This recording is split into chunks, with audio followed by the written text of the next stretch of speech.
அனைவருக்கும் வணக்கம். இந்த நாள் இனிய நாளாக அமைய வாழ்த்துக்கள். ஏல்பி ஜோதிடர் ஜோதிட ஆசிரியர் சாந்தி தேவி ராஜேஷ்குமார். கும்பத்துக்கு எப்படி இருக்கு?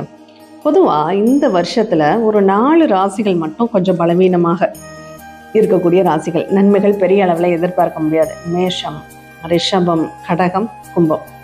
மற்றது எல்லாமே ஓரளவு ஆவரேஜா இருக்கக்கூடிய 2-3 ராசிகள் இருக்கு.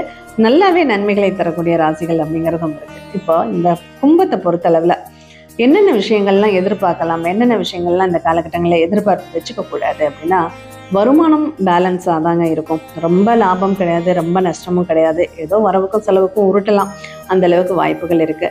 போட்டித் தேர்வு நம்ம எதிர்பார்க்குற மாதிரி இல்லை. இடம், வீடு, சொத்து, சுகம் சார்ந்த நிகழ்வுகளும் எதிர்பார்த்த மாதிரி இல்லை. பூர்வ புண்ணிய ஸ்தானம்ங்கிறது ரொம்ப நல்லா இருக்கு. குலதெய்வத்தினுடைய அனுகிரகம் நிறையவே கிடைக்கிறதுக்கு வாய்ப்பு இருக்கு. குலதெய்வத்தை கெட்டியா பிடிச்சுக்கோங்க. குலதெய்வத்தினுடைய பாதத்தை பிடித்து கொண்டாலே உங்களுக்கு பல பிரச்சனை